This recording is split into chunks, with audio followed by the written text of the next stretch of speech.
From my end, yes. Are you All right. recording from your end?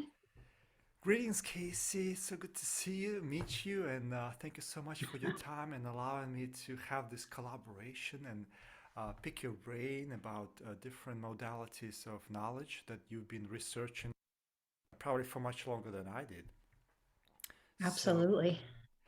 so if I may be a little pushy, can you tell me, because I don't have much information about you, like can you tell me about your journey? How did you get into all this very super deep knowledge about physical body, that what is our physical body is capable of, like what what, what can we do? When did it all started for you? At birth Oh, okay. is, is the short answer. That's when it started for us all, right? But I Okay. think what you mean is with the out of body experience. And so that started in 2009, in the summer of 2009. Okay. I had been exploring states of consciousness for decades prior to this. I come in through spiritual disciplines, the Yana lineage, Atma Vichara is the question, who am I? And Interesting. yoga, standard meditation, Okay. and the like. So I was teaching. Actually, I had culminated to the point where I was living nearby my own spiritual teacher at that point and was teaching myself when in 2009 it happened. All right. So tell me exactly what in 2009 happened. Like, do you understand yourself now? Like, what it triggered you Mm. to? There were a few things that had started happening previously Okay. to when I began going out of body. So I was experiencing some physical phenomena in physical space. Uh-huh. And one of those phenomena were getting hot feet at night. Oh, oh wow. So a couple hours before I would lay down to go to bed each night, my feet would just start getting insanely hot. Wow. And I had no idea what was going on. Okay. Uh, it was really bad. It got to the point where I would have to wake up and ice my feet multiple times through the night. Wow. And what this ended up being was the beginning stages of my awareness of Kundalini energy. Hot energy rising from the bottom up. Uh, no, not specifically, just Kundalini energy, and where I was feeling that Kundalini energy, where I could cognize the fact that I was feeling it was in my feet. And I have no idea why What was exactly in the feet? those details were Not not in the fingertips of. Interesting. Oh wow. necessary in my case, but yeah, that's just how it went. And so Mm. I had started the practice of sleeping on the floor Okay. That's what I because do. it was It's really good cooler. for the spine. That is really good for the It spine. is, but that wasn't why. It was just cooler down on the Ah, floor. is it hot? And the Is it hot in California where you are? Like hot area to live? it's pretty temperate. Okay. Yeah, not too hot, not too cold. At that time, I'm from Las Vegas, Okay. and at this time, I'm still in Las Vegas. You are. Okay. Big But city. we had tile floors in our house and Spanish tiles. And so I would sleep down on the floor and just be right there to where Wow. I could just slip my feet off of the carpet onto the tiles. And yeah, so in 2009, in the summer of 2009, what happened was I was on the floor. I was getting ready to go to sleep. Um, and an interesting thing had begun happening uh, just prior. I was beginning to have cognition of the events that were already occurring. Uh, the events were already occurring. I just wasn't holding on to the cognition of the fact that they were. Sort of like when you wake up from a dream and for a second you remember it and then it's gone. Uh-huh. Something like this. Interesting. And Have you done any so what was like happening, physical practices before this stuff? And by the way, do you still practice any yoga, physical yoga at this time? oh yeah, Yeah. yeah. Mhm. Um, shall I continue that story or did you have another track? Well, I have a question. Do you have one on your chest? Is it a What's that? necklace? The moonstone on your chest? Ah, yeah, they sell it as moonstone, but really it's white labradorite. Ah, that's what it is. Okay.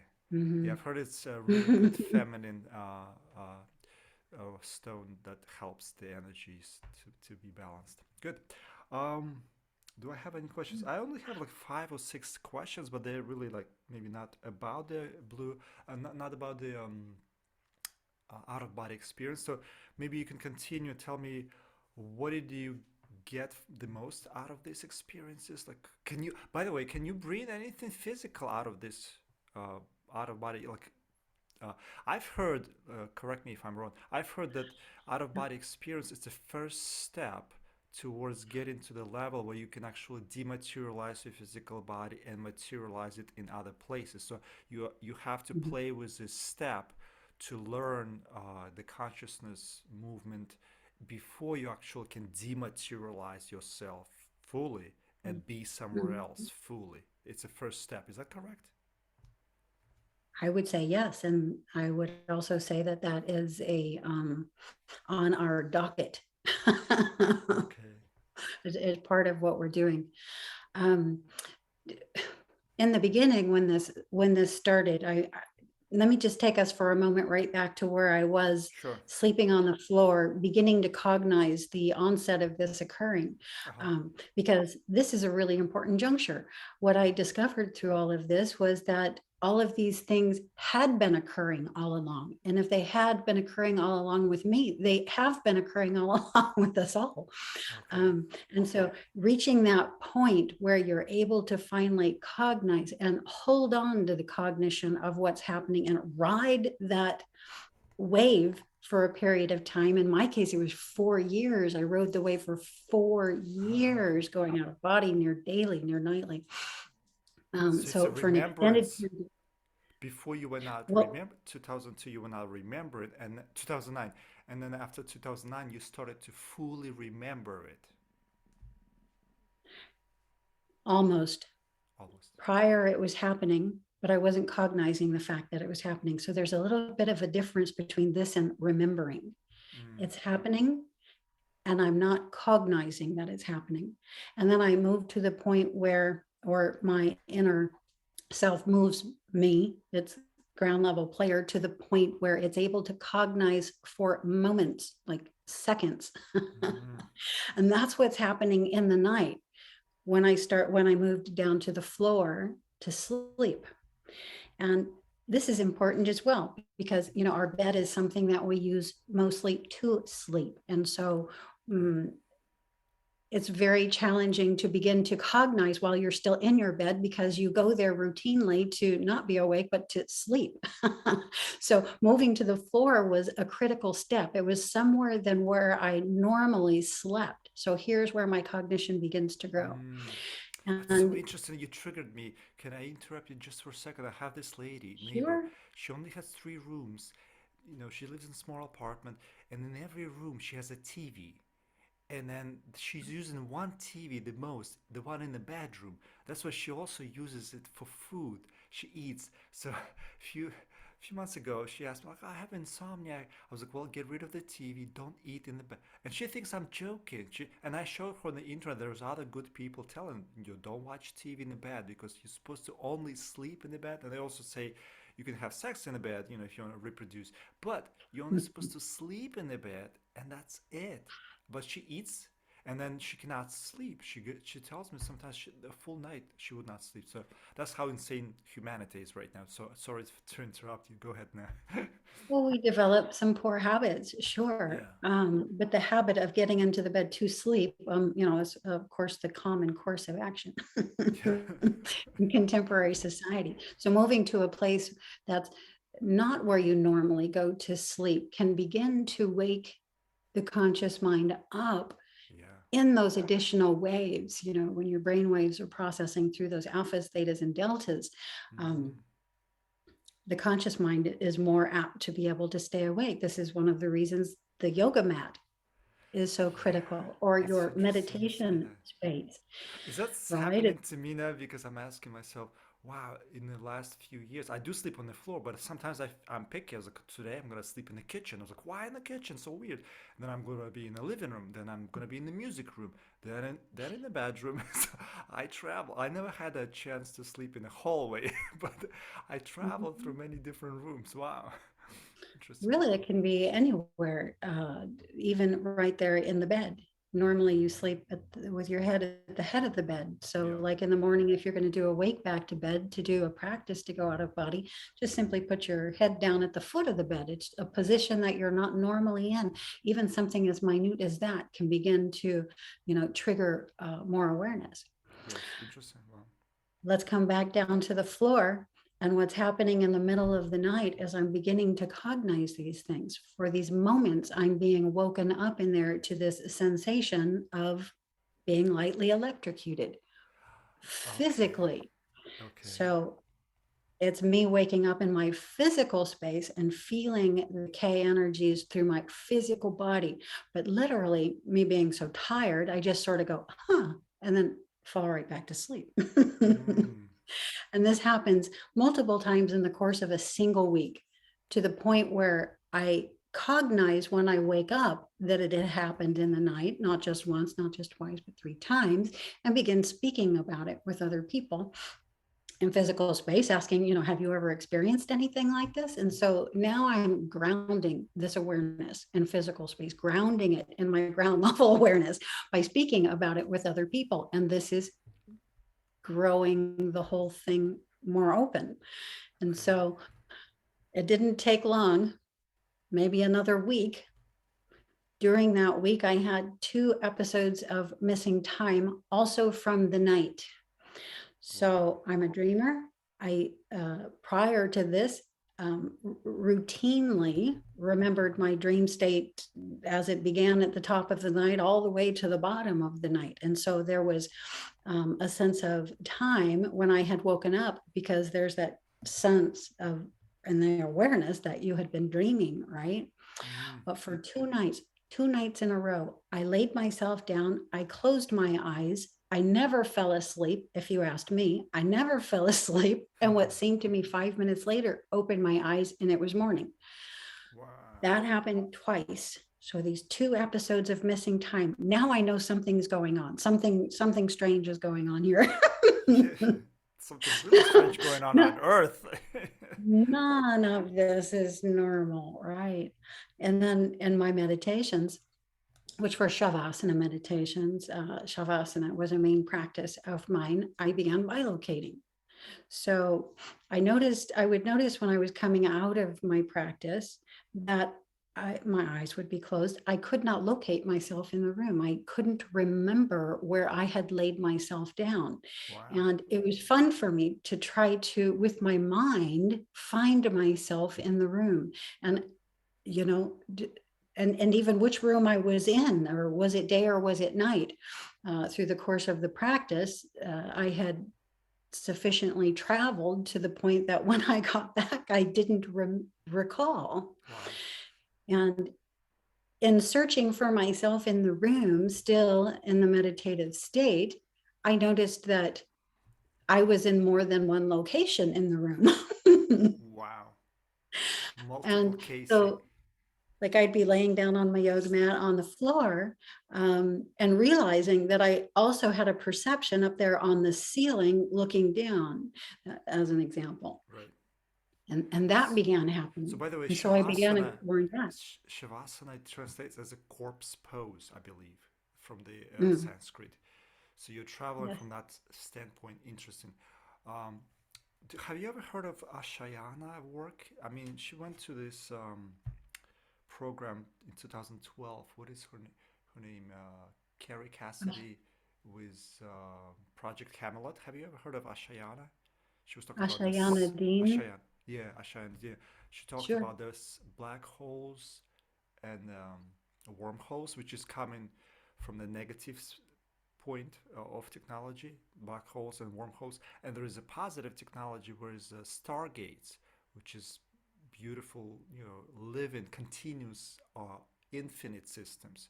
So there are two different systems. One has finality in it, death in it, and the one it's infinite. So I've been researching during my meditation, like what is going on Earth, like what is the sun, what is the moon, and then I thought to myself, like yesterday, it was this idea. Maybe you can collaborate with me on this idea. Years ago, when I was teaching and practicing yoga in New Jersey, I have heard from somewhere that any sound, when you raise the vibration of that sound 40 octaves higher, that's a lot, 40 octaves, because I think the piano is only like, few octaves. But if you raise any sound, like right now we're using the sound of our voices, we have to speak Mhm. to each other because we're not telepathic yet. So when we raise a sound, it becomes the light. Sound becomes the light. And also, there was a statement that the sun, sun, which is the brightest object in the sky, nothing can shine as bright as the sun. No stars, no moon can outshine the sun. So they claim that sun within itself, it's actually such a beautiful technology. It's an infinite. Uh, it's shining resonance for all living beings, and they mean all of them: robotoids, humanoids, plants, animals. Everybody loves the sun. A cat and a dog will be laying on the sun, receiving their own vibration frequency at that tune that they are achieved. Like, for example, at that time, I was eating meats still, so I was vibrating probably much, much lower. So now I don't eat meats, so I'm probably resonate higher, but the sun is still there for me. I still see it, I still feel it, and I love it. It gives me that sound living vibration. It's healing. It's very healing. And there's also a moon, which is cool technology. It's actually probably a Death Star, like in the movie Star Wars. They were describing this silverish. It's actually everywhere. It's like in the Matrix. You can see, that glowing silverish moon when it comes up the second time to trick Neo. And if you fail, it's asking him like, what if you fail? If I, and Neo's like, oh, I'm not gonna fail. I'm gonna kill myself within this matrix, and everything's gonna be pitchy. So the moon is very tricky. It's a cool technology. So my question to you is it possible to go in a wormhole, in a black hole, not knowing that there's also a sun and the stargates? The difference. It's a good question. And I have to tell you, starting off, that there's two ways to do your awakening: top down or bottom up. Bottom up is how most people do their awakening. Mm-hmm. And they start in physical space and move from the physical space, or the exterior of reality, we could say, in. And there's others who go top down. I'm a top down, so I'm an inside out explorer. And it means that I don't use wormholes. I use consciousness. Mm. I go directly to consciousness. Do you think And can I sun is a trap? pure consciousness? Sun is a pure, unconditioned consciousness, bright. I'm gonna. Everything is conscious. Oh, I don't have it. Oh, I wish I had this picture to show. Okay. Yes, everything is consciousness. Um, and we don't even have to delineate or distinguish one consciousness from another consciousness. What I mean is, I just use consciousness. I don't use physical things, Mm-hmm. let's say. Okay, so when I'm going to go out, I'm going to go into a meditative state. I'm going to follow the brain waves as they repattern and restructure themselves into something that is highly theta. And in this process, my perception is going to turn inside out. I'm no longer going to feel as though I am a point inside a larger space, but that I am a larger space inside which there is this point. And so that's how I'm able to go out. Mm-hmm. And that's what I mean by using consciousness itself. So So from the bottom when up, I've so gone basically out, from the crown chakra, which is they trying to block now with coronavirus and all that shenanigans, also putting stuff in the nose with the swabs to contaminate the brain and make us kind of fuzzy and not connecting to the source. right, we're talking about the factions here. Yeah, Or in other words, the control system, the yeah. 3D control system. And yeah, it's important to not rail against the 3D control system. It's necessary for a 3D experience to take place. But most people want to go to fight against it and sort of get lost in all of that. Mm, What I would say is drop it. Just like a dog with a bone, drop it. drop it. First find out who you are. Okay. So, but Do most you people did you get your won't real spiritual name in the? Oh, how did you get your real spiritual name? the volume went out there, so I didn't catch everything you just How said. did you get your spiritual name? Like, uh, Casey Claar, it's your passport name. It's like a identity that was given by parents. But your spiritual name, how did you get that name from? Where from? Well, I've never been given a spiritual name. Oh, I thought in the beginning you Simply, said my name is from the lineage, and you said also my name. No, maybe I misunderstood. No, all right. mm-mm. You just said the lineage. Okay, No, but that said, I chose the name Casey. That was my coming of age name. So that wasn't the name I was given. That was a name I chose for myself when I was coming of age. interesting. You have a name Casey Claar, which starts with C. Letter C is A B C, third letter. So everybody's gonna say, "Oh, she's Masonic, 33 in her name." And then when your last name Claar, you see Ra in the reverse, Ra. And I also have Nairanovsky, which is I have Ra in my last name. It's an interesting connection. Just looking at that. Yes, and I have L as well in my middle name. So I have L Ah, Ra, but also on. So they're all there. And what we're okay. talking about here are the creator beings.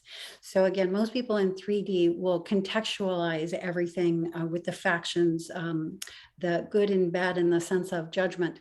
Mm-hmm. And it's something that I don't do. It's something that I've never done. Again, I'm coming from the top down, from the inside out, not the outside in. So mm, It's a I one never got, source creation. It's a one source top down creation, correct?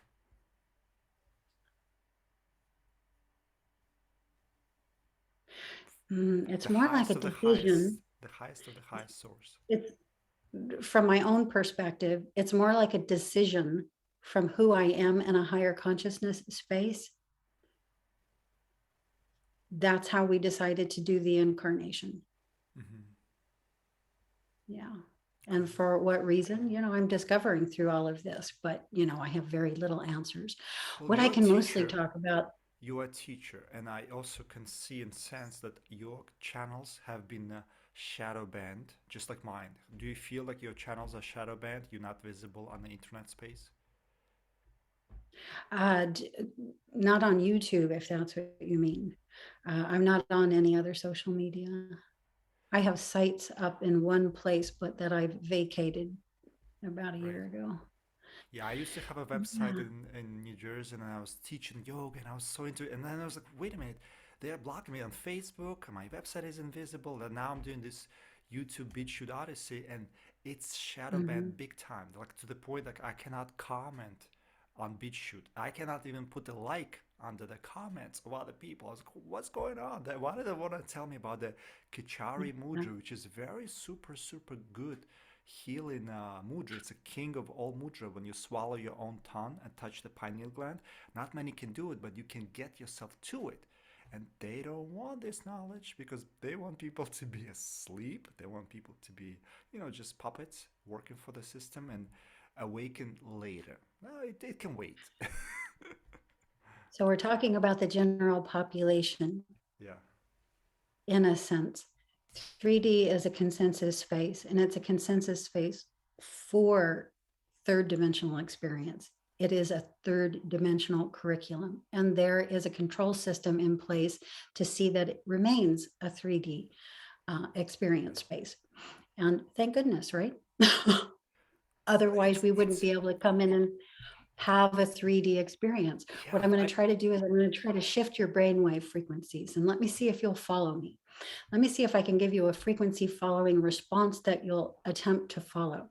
And what this will do is it will just show you another pattern through which to see the reality that you're talking about right now. Because there's many patterns to use to see it. And the more patterns you have at your disposal, the better off you are. Okay. One of the constrictions to 3D physical space isn't they trying to do anything to us. It is ourself holding ourselves in our own holding patterns. I get it. Totally get it. And if we'll see that first, then we can observe with more accuracy they to get any kind of data we feel may be helpful to us. But usually it's not, it's done in a different way. It's only seen with a pattern that's very narrow and judgment based. And that in itself is what's holding people in 3D space. Got That's what's got to go. got it. Got And it. it's that beta brainwave, it's that living out of your sympathetic nervous system, not even understanding that there is a parasympathetic nervous system, what it is or how to get to it. And so that's what I feel is really important to talk to people about right now, Yeah. and to get people out of the sympathetic nervous system, which is fight flight mode, daily survival, make enough money to eat and not enough money to take care of yourself or do Yeah. anything else or really look at reality, right? That's a strong locked beta wave Yes. survival mode. That's your sympathetic nervous Uh, system. And it's important for us to have, but and to employ, but it's important that we don't live out of it. We're not meant to live out of the sympathetic nervous system.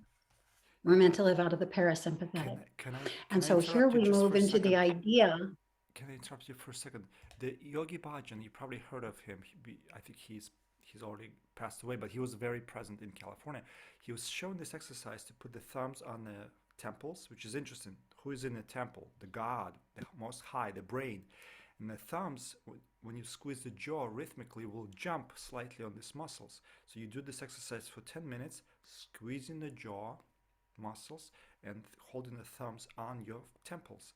And 10 minutes, they will regulate your, I'm not sure if it's sympathetic or parasympathetic nervous system, but it's really, really good exercise because the jaw, when you chew the food, actually sends oxygen into the brain. So I tell all my friends, please do this exercise if you have any kind of insomnia, sleep, any brain issues. It's really, really good for nervous system, but I'm not sure. I think it's parasympathetic. It's not sympathetic. It's only parasympathetic. So have you heard of this exercise, Yogi Bhajan? Yes, I've heard of Yogi Bhajan. Yes, I've heard of the exercises. Okay. Again, the sympathetic is your fight flight mode. So somebody's there with a gun in front of you and your sympathetic nervous system gets activated so that you can either run or fight or whatever it is you're going to do. Yeah, yeah, yeah. Right? Your parasympathetic nervous system is rest mode. And in the parasympathetic nervous system, your brain waves are touching that alpha spectrum of wave. Things slow down. Mm, Okay, so a really easy way to get yourself into the parasympathetic nervous system is to work at lengthening the breath to where you have at least an 8-second inhale and 8-second exhale. If you're inhaling to 8, exhaling to 8, then you're going to feel the change. You start relaxing the body and things slow down and you feel more calm. And this is where we're meant to live, the parasympathetic. So if we cool. can just get to the parasympathetic and from the parasympathetic observe 3D physical space, we'll be in a place where we are able to receive guidance from the other side of the veil. It's literally right there at our back body when our brain waves are in alpha, and be directed, much more easily through the space. Mm, interesting. I actually read the book before I left New Jersey. and it was written by a woman. And right now I'm speaking to you, I was like, what if this is a woman who wrote this book? It was a beautiful colored book with a seashell, like galaxies and cosmos represent this seashell. And in that book, this lady is describing our reality here. She's like, at this point, some of you might not appreciate what you have, but we are looking at you with sense of a little jealousy because your experience is fun. You know, the time lineage, the hardness of materializing things. It takes time to materialize, or Lamborghini or Mercedes Benz or a nice vacation. But it is actually a fun experience. And I was like, wow, that's interesting perspective because it's a point of view, like not a lack, but it's just wonderment. Like, go play. This earth is this. It's not a shithole. It's just a fun game to play. So I don't know if you have any books that you have written. Not yet. Not yet. But you Okay. did ask if I was able to bring anything back into physical space. And Yes. so right there with that question, let me mention this. Yes. You did. Yes, you did. And what I brought back was an ability. And it is an ability wherein I combine my consciousness with crystal. Okay. And I'm actually able to transfer the contents of my awareness through the crystal, photograph it for other people to see.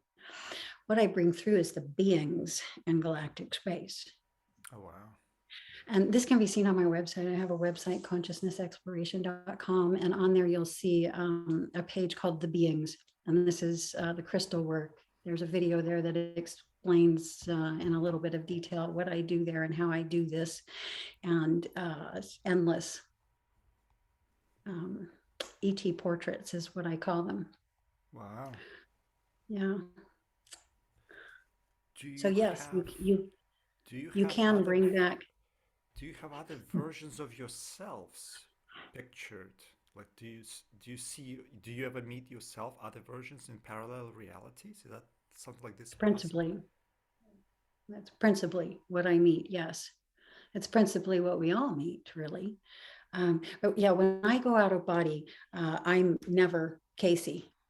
Mm. When I go out of body, I'm somebody else. And it's always different or the same? Always, it's never been the same yet. Oh, And I have oh, thousands of experiences under my belt. Yeah. oh, wow. It's amazing.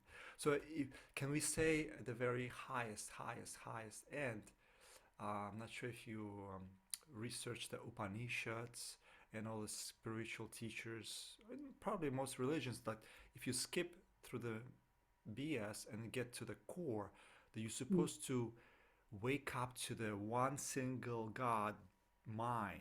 So we're supposed to let go of our self, ego, and attachments, realize that we are not this body, emotions, and thoughts, and connect to that ultimate one single source. And when you do that, that's the highest of the highest of the highest.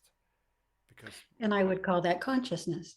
And it's that's also what I mean when I say the way I go out is via consciousness, great, not wormholes or constructs or things like this. great. So I mean, in the same way that I connect my consciousness with the consciousness of crystals to do the crystal work, I combine my consciousness with the consciousness of the one. And that's how I get out. I have a funny Now I do question. that Go ahead. I do that via my own higher fractal consciousness, let me say. Yes, Uh-huh. and those are very extraterrestrial beings in 6 and 5D space and possibly even 4D space. And yes, I've photographed many of them through the crystal. And these Wow. will look like faces, just like yours and mine, with eyes. Just like a Wow. lot of them, the eyes are so realistic. It was just like, how did that Yeah. even happen? I love to see people's eyes. Like I see you have very different. I have dark brown with a kind of golden tint, glow into it. You have, I think, bluish, light bluish, grayish. Yeah, very shiny, almost like your necklace. It's some kind of, matching that kind of vibration. But in your Mm. dreams, in your out of body experiences, your eyes change, correct? Can you see your eyes? my whole being Your whole changes. being changes. Sure. All right. Yeah, So I no, have a I'm funny question. like I've been a 9 foot white-haired wizard. I've, there was this a tiny Tim looking man, Oh, wow. just always different, very rarely also are human, mostly extraterrestrial. Wow, it's interesting. I have a Yeah. funny question. It's probably change. It's gonna change our conversation back to reality on Earth. That's what's All happening right right. now. And I wrote it long. It's not super long, but I'm not sure if I can read it correctly. So bear with me.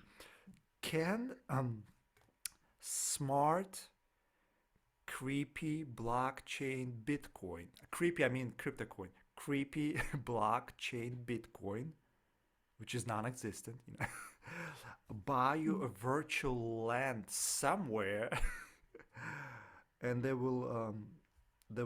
and then my second question, they will offer you a fake crash. Like I think that's what's happening now. They will offer us a fake crash of these Bitcoin systems, and then the government will come in and say, "Oh, now we're gonna give you a secure crypto blockchain um, coin that is also not real, and you can buy virtual reality land with that coin because it's secure by the government." Is Yeah. that is that a question, or is this not even a question? Well, that's nowhere I'm going. I will tell you that. Okay. Reality is not singular, and we're creating reality as we go.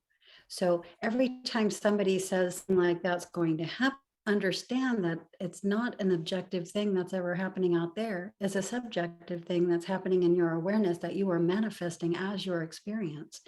And Mhm. so, yeah, that's not anything I'll manifest for myself.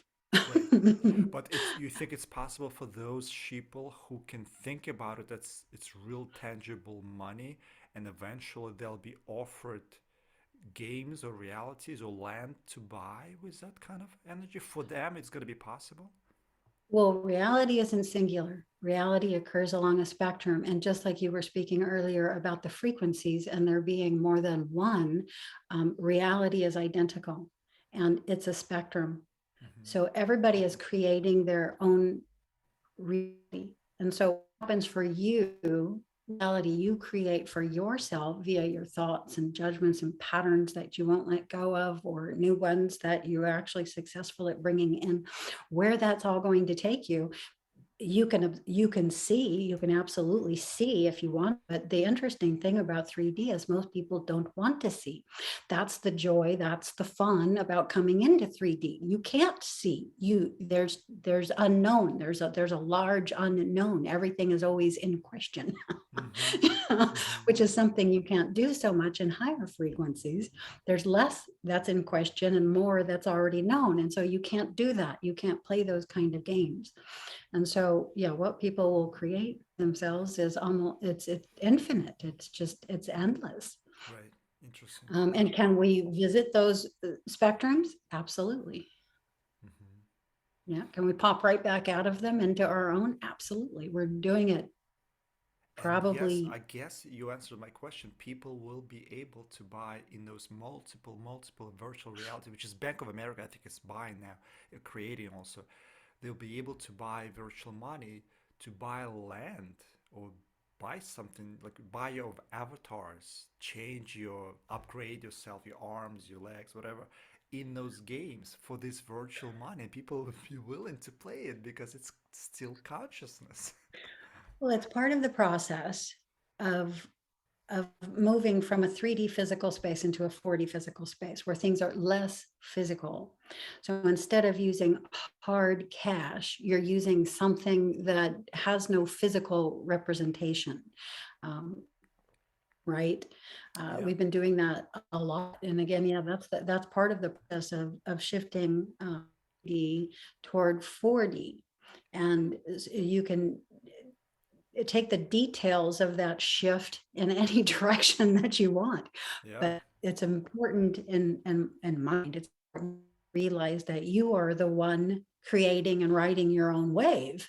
Right. Um, so there's a reality out there. Yeah.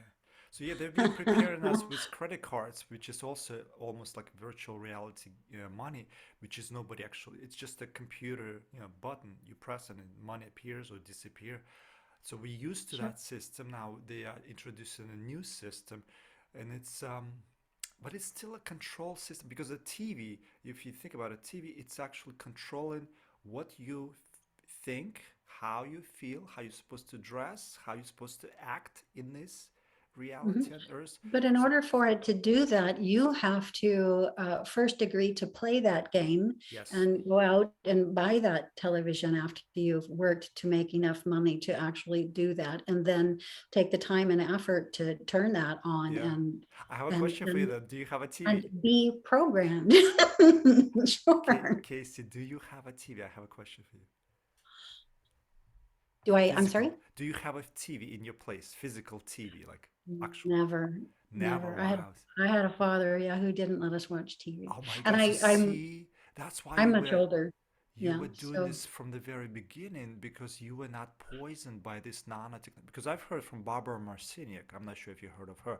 Barbara sure. Marciniak said, get rid of your TV because it collects nano dust in your apartment, nanoparticles. Even if it's unplugged AC outlet, it still throws this poison. Like right now, I'm using this laptop, which is the only device I have. I don't have a cell phone or TV, but I'm still risking, to share this knowledge, with everybody. Like today's interview is going to be amazing. But again, if we are shadow banned, can anybody see us who are plugged in into the TV and they're watching TV, and their Mhm. consciousness will be probably just like switch. Nope, you cannot watch Alex and Casey talk because it's not for you. It's not good. And to this, I would say, take back your power and get out of the victim mentality or the driver's seat that puts you at somebody else's command. We have to shift out of this in order to, again, carry that awareness that we create the reality, we create the wave, the patterns, and the details. Yeah. Every single bit. We do that with our thoughts, with our feelings, with our judgments, with what it is we choose to learn and not learn, and what balance that is. That would create a pattern, right? So we create all of these patterns, and we don't realize we're doing it. Yeah. And because we don't realize that we're doing it, we say that's a reality that's somewhere out there. It's not. I'm not doing it. It's already out there. It's set. It's fixed. It's put. And no, that's the illusion. Right. And one of the biggest illusions is that there's a they. Well, Yes. there is a they. There is a they, but it's in a game kind of way. It's in a, okay, let's play this game kind of way. Yeah. Fundamentally, there is no they. There's self. There's only ever self. Interesting. And self creates these players. Like, okay, I'm going to let there be a they that tries to do something bad and hold me back from this and block me from everything. But we did that. Yeah. We did that. It's so We interesting. put those players I there. had experience before your conversation with you a few days ago, and I'm not sure if it's something to do with what's going on between you and me because we've been uh, writing each other emails. So 2 days Mhm. ago, I am waking up every morning at 4:30. That's my time. So 4:30, I wake up. I start to meditate, and then around 6 o'clock, I usually doze off just to see these pre dreams because it's a very good time at 6 o'clock, so 6:30 Mhm. in the morning that I'll have some kind of dreams, and I don't call it out of body experience. But 2 days ago, as I'm coming out from the dream, there's somebody knocking on the door in my room, and I can actually hear, "Can I come in?" And I start to feel this, like you were saying, electrical vibration. I was like, oh, and it feels like I call it orgasmic vibration because I experienced it a few times before. It feels like my whole body vibrates, and then I wake up in this reality. I was like, who am I? So I had this experience before we have this Mhm. conversation today, and I'm not sure if it's you trying to come in and said, "Can I come in?" I was like, I don't know who wants to come in. Like, do you have explanation? What was that voice? It sounded like male voice, I think. I'm not sure if it's. Mhm. Can you explain to me my Mhm. experience, possibility of my Well, experience? one, I call it stasis. And yes, I can understand why somebody would call it bliss or orgasmic, but I call it stasis. Um, and two, yes, that was an OB. It wasn't a very long one, but it was an OB. And especially if you would have if you would have ridden those waves right back into physical space, you know, um, then you would have been perhaps even a little bit more sure. And there's a lot in those waves, a lot more data you can collect on even just a momentary shift, Right. you know, from that experience back into your bed. You know, it just takes seconds, right? But there is so much information Yeah, in those waves, in that orgasmic vibration. you're right. Yeah. So it's a preview So for yes, me. we're So you think it's a preview for me that it's coming more and more often in the future? it certainly could be an invitation. I would certainly accept it that way if I was somebody who was wanting to have this awareness and experience. So that voice, can I come in? It's my true self, my pure consciousness actually manifested that voice. It was a male voice asking, "Can I come in?" And I was like, Mhm. "I don't know who you are." It will stun you who it turns out to be each and every time. It's just so surprising. It is surprising. Yeah, Is it the things I have painful? seen. Is it scary and painful sometimes?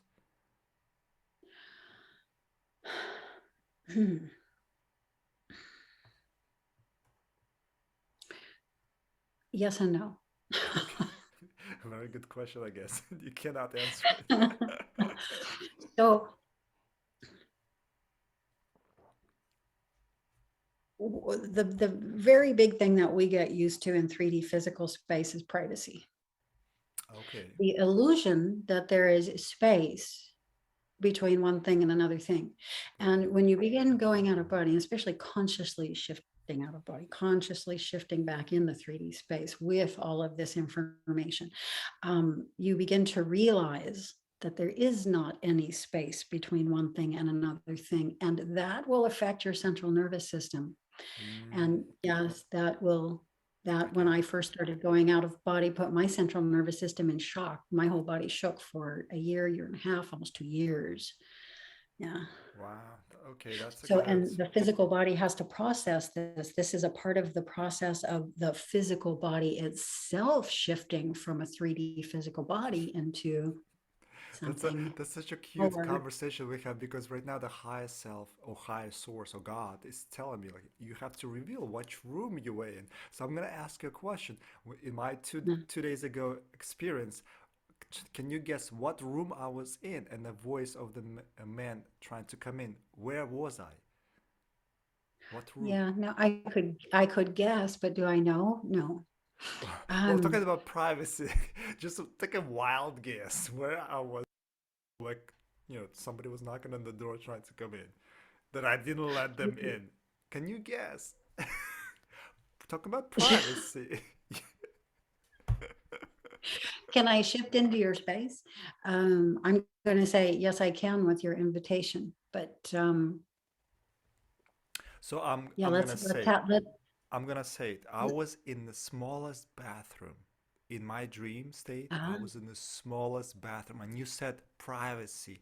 I was like, holy moly. So they know how to shake things out. They are not making it like, oh, let's do it politely. He's in the living room or he's in some kind of big room. No, let's put him in the smallest bathroom and we're gonna come in with this electrical, what do you call it? Stasis energy, they and absolutely will use things that will catch your attention. it So did. And now something you're that's talking out about of it, the norm. and now A, you a answered my part of question. their job is raising your emotion Hmm. to the point that you jump out of your sleep.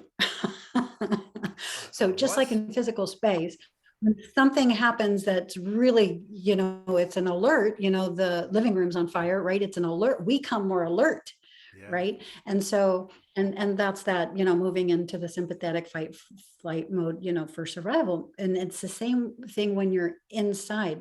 When you're in your complacency state, you're just asleep and you're perfectly happy being asleep, right?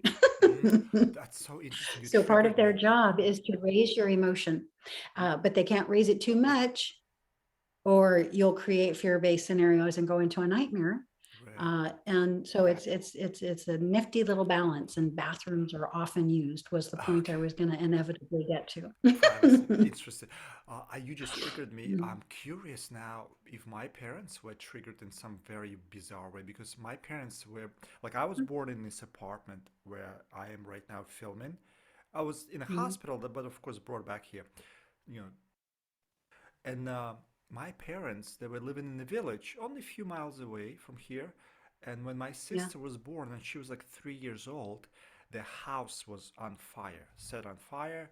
My parents were at work. My grandmother by herself was watching my sister, and she went out. And the fire, she didn't lock the chimney closely, so it started the fire in the house. And the neighbor came in and took my sister out of the window because she was afraid to step out. It was this special grass which I never seen in America. I think it's a really different grass that is very you feel stench for long hours. So she was Yeah. afraid to step out of the fire. So she was triggered, but my parents were triggered and they moved in here into the city, into a bigger town. And for them, it was a huge shakeup in the early 20s. A new family without a house, without any money, because all the money were like paper under the pillows, no banks, So we started like from zero. We started from zero, and then of course later on Soviet Union collapsed in 89, 1989, and all the money in the bank that they were saving, they were collapsed again to almost zero again. So we went through shocks like twice. And then I went to Mm. United States with $60 in my pocket, and I spent 17 years being a legal alien. 17 years. I was not able to get my paperwork done, and I was like struggling, struggling. I was like, holy moly, what is going on with my life? Like, I have a lot of trigger points. So we're hitting on some commonality. So this may mean that we're being connected for this specific purpose and more. Yeah, Yeah.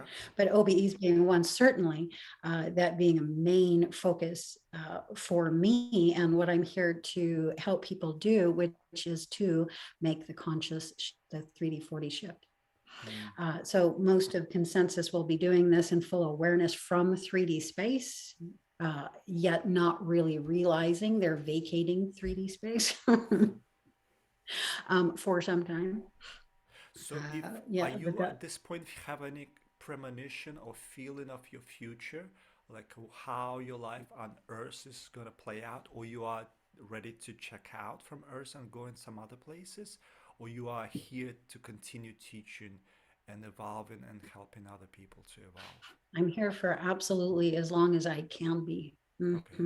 And I work hard to keep this body grounded, What's your more and more, and deeper ways even. Yeah. right? Okay, so you're staying here. Uh, what is your favorite yogic exercises, or what helps you to stay physically strong? Well, Any let kind me of say, I'm already out. I've already made the shift. you're already out. So when you make the shift, when you're in 4D, you have access to 4, 3, 2, 1. When Okay. you're in 5D, you have access to 5, 4, 3, 2, 1. So all of the lower dimensions are you're still able to access and come out. It's how our guidance can come into our awareness here in 3D space. Mhm. So yeah, the shift for me has already been made. And now in the remainder of the wave, I mean, it's an instant. I mean, time is fascinating. We should have a conversation one day About time. about time. And Okay. what I've discovered, or where I am right now in my own understanding of the dimensions, especially 6 through 1D. 3 to 1D, I can now see our three dimensions of space. But galactic space, 4, 5, 6D, these are three dimensions of time. Okay. Do you have And any knowledge the of how many experience is, how many dimensions there are, or there is to our knowledge yet to knowing that. I only work with the seven, the first through the seventh, because what's beyond that isn't compatible with the nervous systems that we currently have.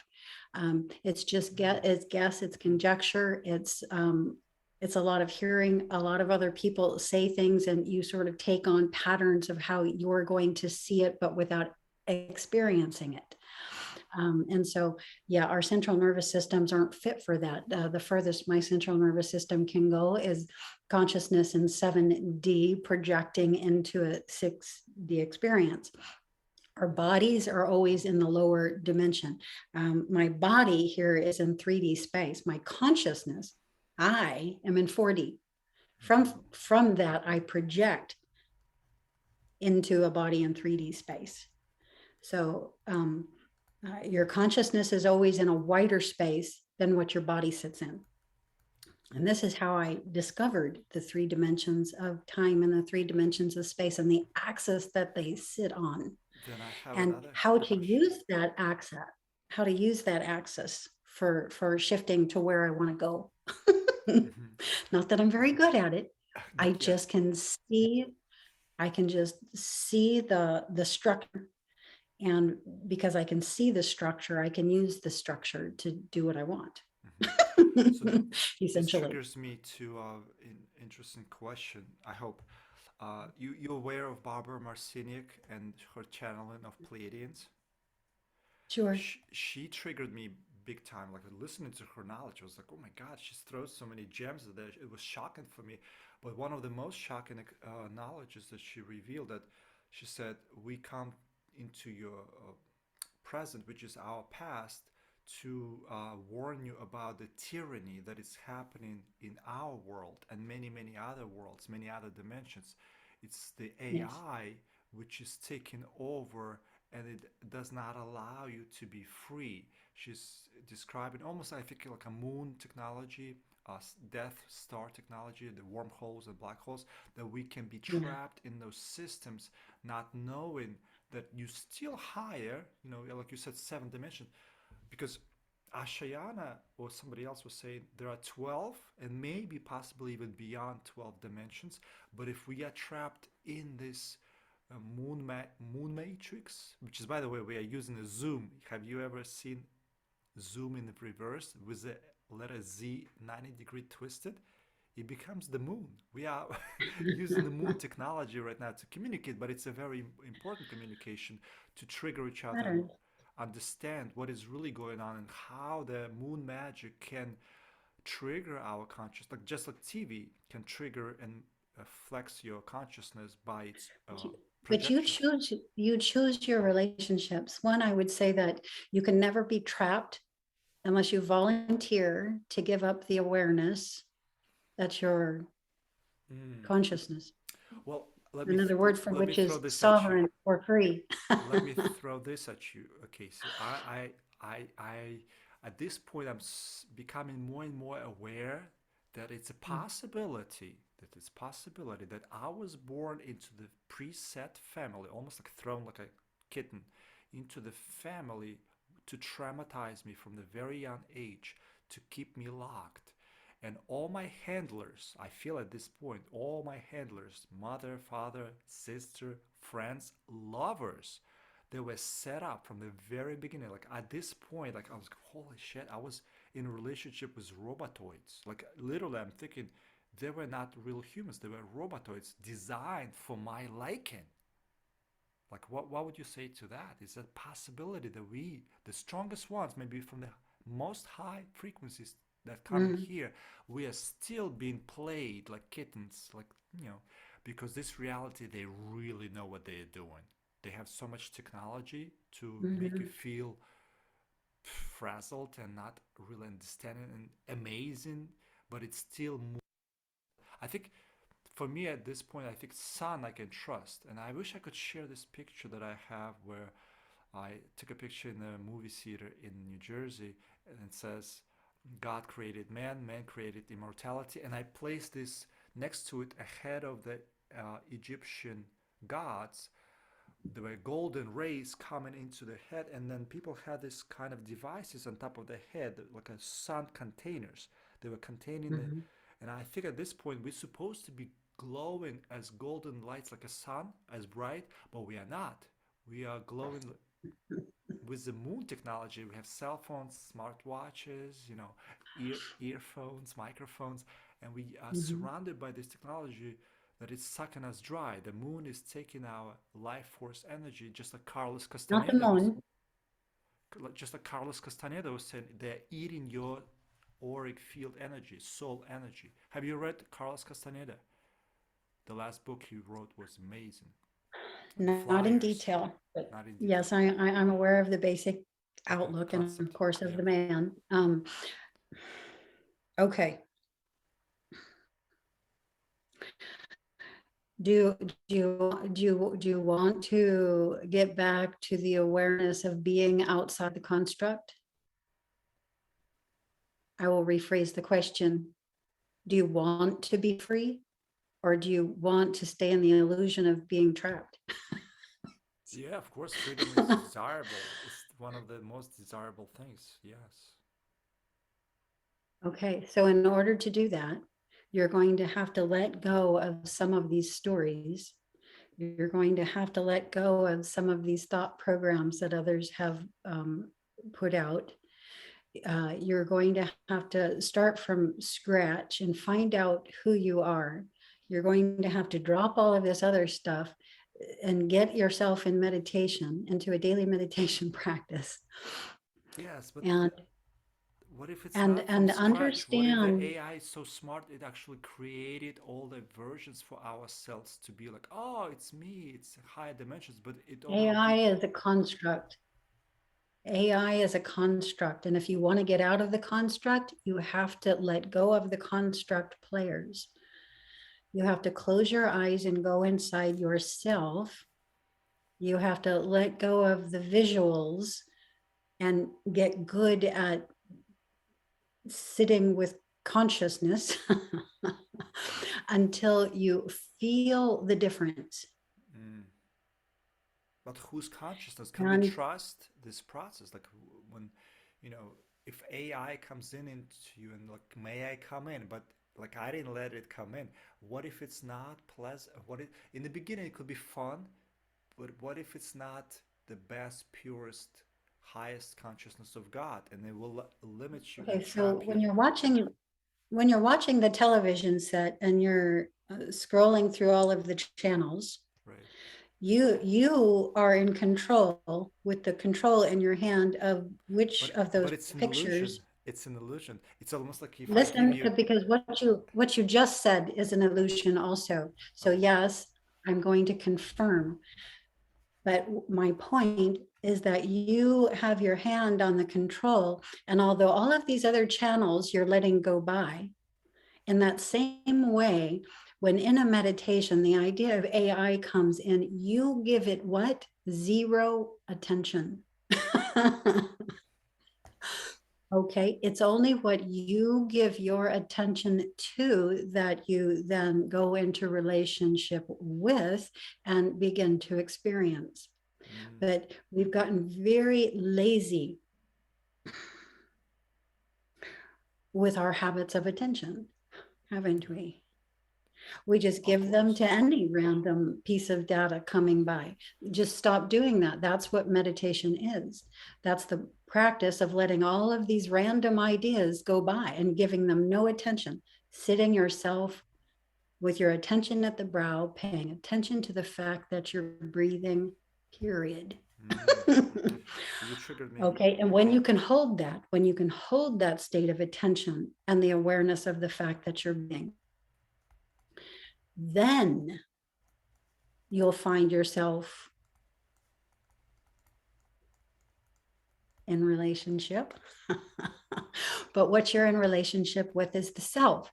There's nothing in you but yourself, all the way back in through source. Hmm. So Okay. And so stay on your line and don't, keep giving your attention to all these random bits of data going by. That's the part we have to but it's stop. it's almost like in the song of I don't know if you listen to that kind of music, but it's Lana Del Rey. She has a song Heroin. She has a phrase in that song.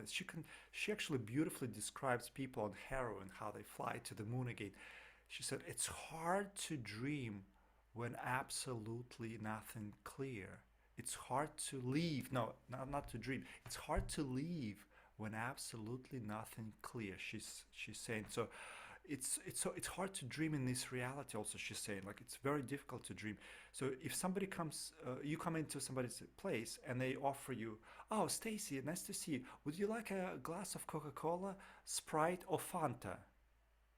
And you have been given choice. But if you don't take sugar or aspartame or any kind of poison, you'll be like, well, just didn't give me any choice. She asked me, would you like Sprite, Coca-Cola, or Fanta? So you have beautiful illusory illusion of choice, maybe even more like wine, a vodka, tequila, but you want just pure water, and they don't offer you water without fluoride. And and when you're aware of self, you're aware of the fact that you would prefer the water and you offer that up as your choice. Right. But when you have no command of your own attention, what do? You choose one of the options they just gave you. Exactly, exactly. And so this is what meditation does. It puts you back in command of your own attention. And so that you are aware of what it is that you want, Hmm. of who you are, what you're working on. You don't leave you out of the equation. Most people in physical space give so much of their attention to the physical appearance of things that they're entirely lost. They can't even feel their own self. Ask somebody that's just a normal person what they're thinking, and they'll be like, "What? I don't know." you know, their attention is just out there. Right. That's a car. Oh, he's cute. What do I want for breakfast? Just yeah, they have no command of their attention. And so again, this is what It's called meditation's for. And unless we counter, that beta 3D tendency with moments of meditation and being out in nature, if we don't balance that, we could become imbalanced. And now I will bring your AI into the equation and let you know that's exactly how AI is created. do you do you work with do you work with mentalities like headstands, any exercise that trigger spine, like back bends, or walk barefoot, or do sun gazing? Do you do any of all that stuff? Yeah, I was born barefoot and I've lived my life barefoot. I've never worn Nice. shoes in my life. Um, Do it. I adore inversions. And so it's, mostly what I work on when I'm on the mat. Sun gazing, yes, during 2009 to 2014 was when the sun gazing came in. But I will say that that began as a spiritual discipline early on called Tritak. And this is a conscious Okay. gazing Yes. practice. Yes. And so you build that practice to working with light sources, a candle flame usually, and over years and even decades that can advance or graduate into sun gazing. And that was the process I followed. Interesting. Sun gazing is not for your average person, unless it's Oh, I closed have a eye sun trick. By gazing. the way, Casey, you can share this. And I learned it a few years ago from the book that helped to heal your claim even a person blind can heal the eyes with the sun. In the beginning, they have to move their head side to side, maybe even rapidly, as you look at the sun and you blinking with your eyelids like a butterfly, like super quick. So when you do that practice, you can look at the sun even in the daytime when it's like 1 p.m., 2 p.m. You can move your head very fast, blink, blink, blink, blink very fast. And then after 20 minutes, you will slow down with motion of your head. You will slow down with motion of your blinking. And then eventually, maybe after half an hour, 40 minutes, you can actually stop and open your eyes and look at the sun without being hurt. I never thought of that. I was holy moly! Like it's a super good practice that you can teach people how to easily do sun gazing after like a short period of time, just moving the head and blinking. But it's like going to the end of the story. without starting the story to begin with. And it's a way that people can become damaged, because what you can do in a moment with a practice can be undone in the very next moment with the tendencies that you're going to bring back into play afterwards. And those tendencies will then have what you just did cause damage to your physical vessel. And there's karma for that. And so and I use that word lightly, by the way, because we're in the story, we're in the game, and Yeah. yes, so, there will be a price to pay for it. Yeah, and it's like if right now I go up onto the roof and jump off, there's going to be a price to pay for Yeah. that, right? All right. My body is not fit for that right now. Yeah. And most people's bodies are not fit for anything involving sun gazing right now. So what am I going to do? I'm not going to sun gaze. I'm not going to, i.e., go up onto the top of the roof and jump off. I'm just going to go out to the sidewalk and maybe jump off the curb and see Yeah. how my feet and Also, ankles and they knees suggest feel. in the beginning, before this movement of the head and blinking, to close the eyelids and just look at the sun with the eyelids closed. Just the first into it. And Closed eye also sun morning, gazing is very early fine, morning but sun and evening sun, which is gentle. Morning, evening sun. Also always gentle with steps. eyes always with eyes closed. How does a person know? Here's something to bring to light. How does a person know when they're ready for something like sun gazing? Well, I guess the consciousness and working with the intuitive modality within the brain will be like, oh, that sounds interesting. It triggers them. I think most of us are working with intuition. When you intuitively, like, look at the animals. They are drawn to the sun. When the sun shines through the window, they'll be laying right there in the sun. They know something good about the sun. There's healing something. The sun And is maybe not, amazing, but those animals aren't gazing with their eyes up at it they either. close, yeah, they rest in there. The whole They're body smart. is, yeah. We also go, That's for a higher consciousness being. It's definitely not for a 2D body. Definitely have to be an advanced stage of 3D, on the verge of making that shift into 4D.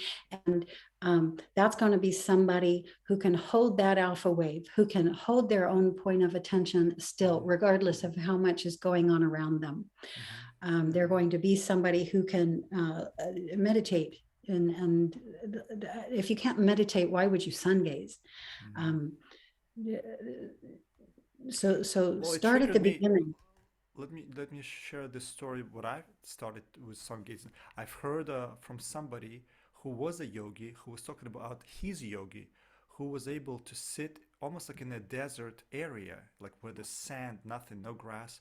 He would be sitting from the sunrise to sundown, which is you know palms and feet. These areas which is never get tan, even if it's an African American person, they absorb the most of the sun energies. And he was Mhm, sitting in a meditative pose with legs crossed, so the soles of the feet are also pointing towards the sun. And he would place the palms without any mudras, just mhm, palms up, and all day long containing the sun. And he was actually eyes open, mhm. not blinking, and he would be staring at the sun from the morning to the evening. When I heard that, I was like, wow, yogis can do that. If they can do that, I can do that. Like ego, like I can do that. Well, I can get myself to that point eventually in the future, but before you have to practice slowly to be in a desert, hot, all day long, containing the sun in your eyes and your souls. Oh my God. Yeah, sun gazing is an advanced practice, and Yeah. it's a practice of Tritak, and it's how Tritak culminates. But you don't start Tritak with sun gazing. You start Tritak with sitting on the floor and arm's distance in front of you, placing a bindu, a large dot, and putting your attention there and leaving your eyes open until they water. Mm-hmm. Okay. And that's how you start. Okay. Mm-hmm. That's how you begin to build a consciousness and state of Towards it. attention and energy structure and physical body that can handle sun gazing. Okay, so And maybe even then, this takes what I'm showing is just for my build the body. body that can do it without I damage. I can do it, but most people maybe not can. After 20 minutes, I can do it, like blinking and moving the head. So maybe other people cannot. So okay, I get it. I get it.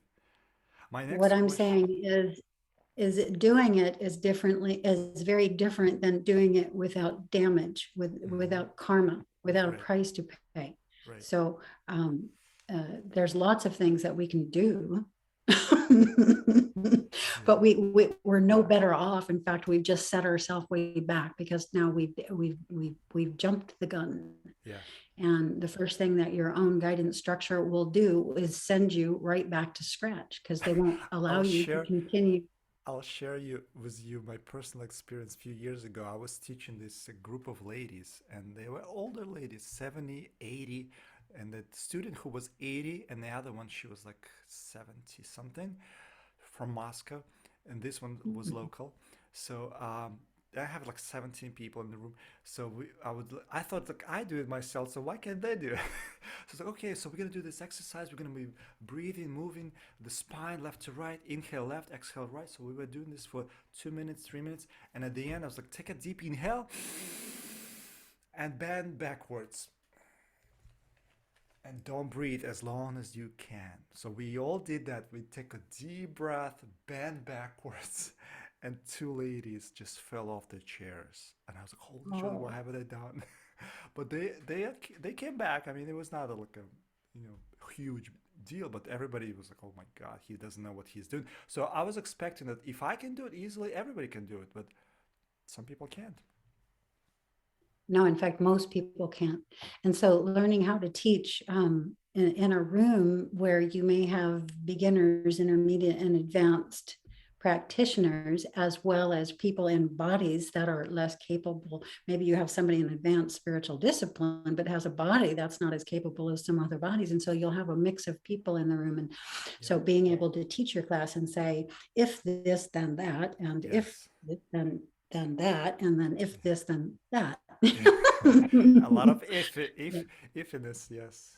Yeah, true. Well, no, you just show everybody where to start. Now stay here if you're feeling any dizziness. And if everything seems fine, deep breath in, look up, Yeah, and if there is no dizziness, yeah, bend back. So, take them there. Just don't run there. Yeah. yeah. I'm Yeah, no, I'm I a don't very get you. like a People have to learn that. bulldozer. I'm a very like a bulldozer teacher, and I'm realizing it now. It's like, oh my God, this is who I am. I mean, this is I am that I am. I'm very bulldozer truck driver. Like, come on, everybody, you can be like me. You can do it. Headstand right now. And people, like, no, no, we're not ready for headstand. It's like, no, you can do it. Get to the wall. Yeah. Well, headstand stage one. Stand, fold forward from the waist, bend into the L shape. A Yeah, lot of people will stay right here, right? And then those who can move forward from that will, and those who can move forward from the next phase will. And now you've addressed everybody in the room, and everybody has been given the instruction, and now they take on their own karma for yeah. what it is they choose to do, push themselves or stay where is more intelligent. These are all things that, we Oh, each we have have to an learn. amazing conversation. I only had 6 questions, and I keep on writing more and more, and one, two, three papers now, like small papers. And I have one more question that came up to me, which is related to spiritual practice, scriptures. Have you ever read Upanishads? Mhm. You did. So there's supposedly 108 authentic Upanishads, and then there are 200 altogether Upanishads. They are very cryptic knowledge. So when I started to read them, I was like, oh my God, there's a Bhagavad Gita in it. Bible is in it. It's like it's the original source. It's very, very old, ancient, and it's fascinating. It triggered me in so many different ways. So when I was reading, I'm not sure if it was a Upanishads or some other one, but they were supposed to be describing there are only three paths towards God. The only three paths. There is a path of the sun, there is a path of the moon, and there is a direct path. So in the path of the moon, they describe that you will go to heavens after death and experience your meritorious deeds, or you say karma, meritorious deeds what you've done on earth in heavenly pleasures, only to come back again onto earth and relive it again. That's a moon path. Then there's a second path, which is a sun, where you evolved so much on earth, you actually after death going to the heavens that are sunny heavens, and there you can meditate and go to God, go to source. And then they also describe the third direct path that you can become enlightened directly right here on earth, and then you live the rest of your life because you have still prarabdha vasanas. I'm not sure if you know the term prarabdha vasanas, something that you've chosen. Like, for example, we've chosen to be male and female. Like, you're a female, you cannot be a male. So that's your decided choice, desire before life, and that will be fulfilled. And then be in California, stuff like that, and desires. And once you reach enlightenment after true meditation on earth, you are directly with the source. You still live like everybody else, but you are already one with the source. You're one with God. So have you heard of that? Thinking, what is your thought process on that idea?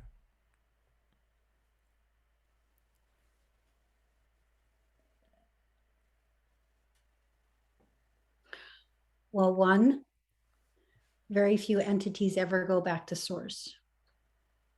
It's not something that most entities choose. Most entities choose to stay within the dimensional existence, which is where consciousness experiences itself. And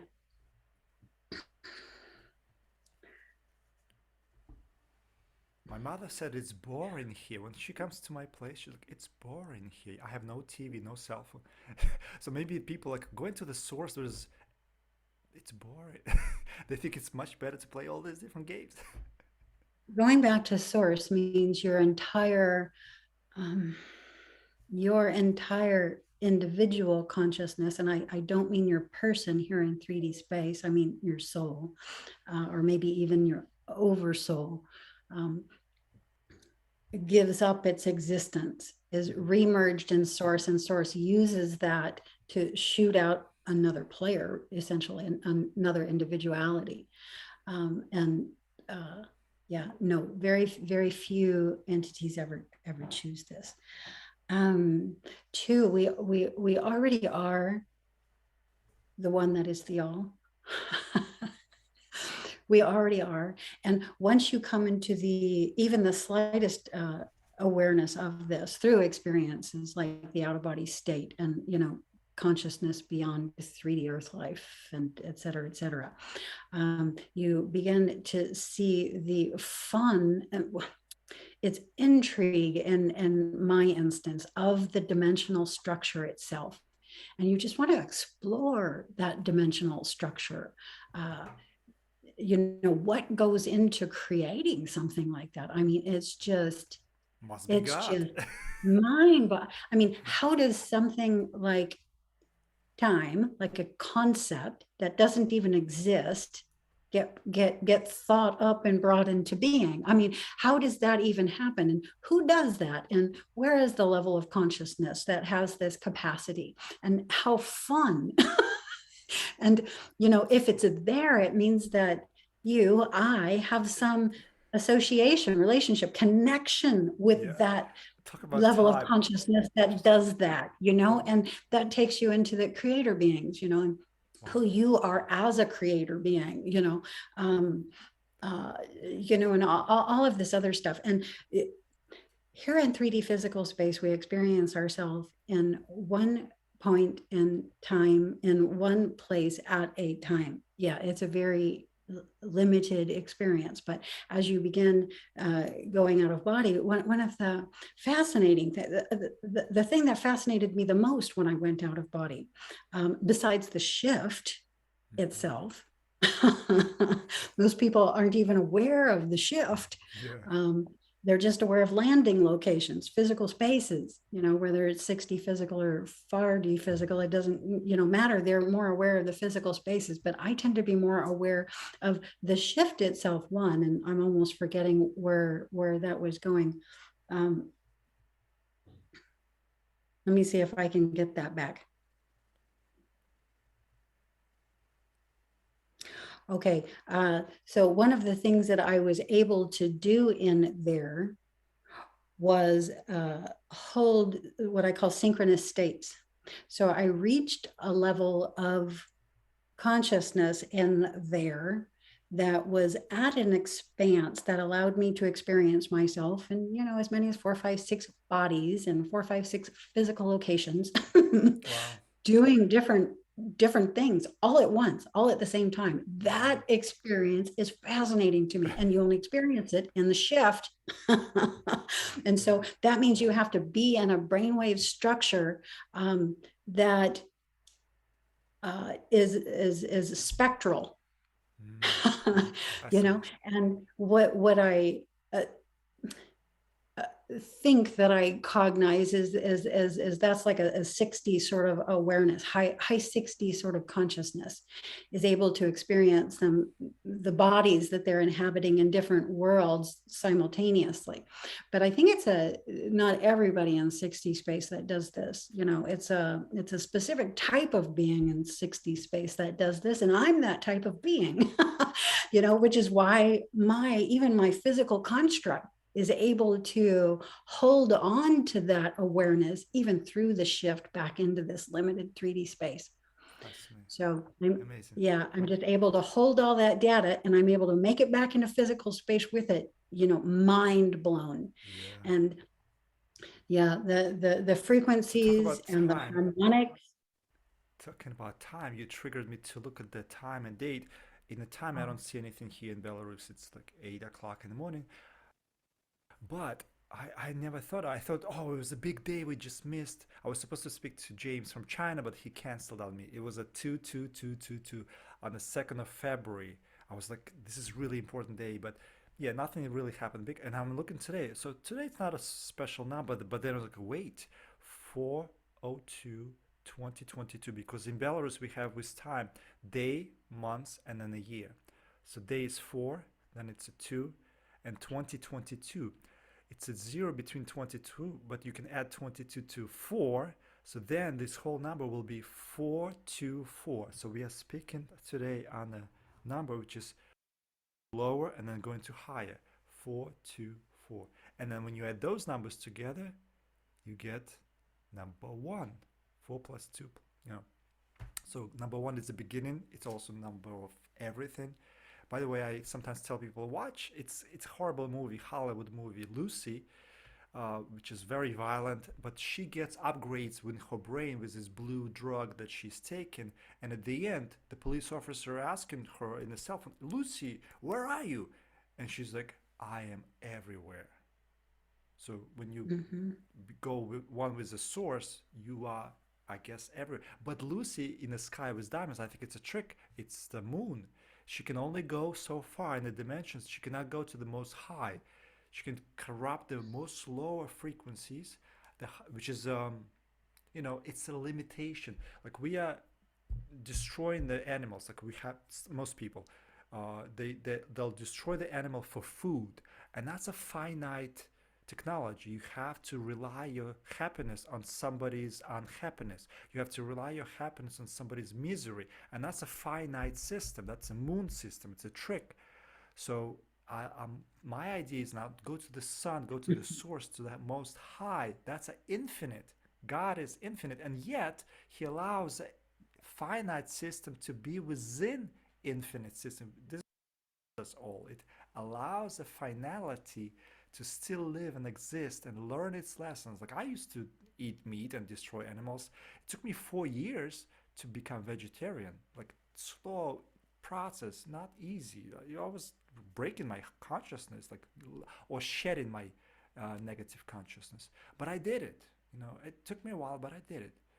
So to be everywhere, to be one with God, oh my God, I can only imagine that state. Enlightenment. It's enlightenment. And they talk about enlightenment in the movie Lucy by talking in a professor point. Professor saying, well, look at the animals. If the environment is good, they will procreate. If the environment is not good, they might choose immortality. And I think in my choice, I'm looking at this whole place, like people are like, well, you should have children. I was like, children? to bring in this reality. It's like, no way. I choose immortality to get to the most high, because just giving children, they'll steal their children from, they'll throw them in school, say I'm a bad father, the court system, and it's so messed up here. Like, anything you have, they can come in and take it away from you if they really want. I'm at this point, like, take everything. And another way to see that, I don't want it.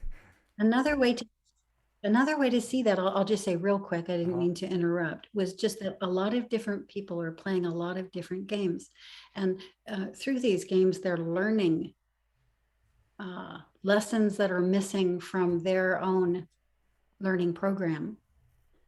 And so this is why nothing wrong is happening. This is why nothing untoward is happening. This is why there is no they that is supposedly against you.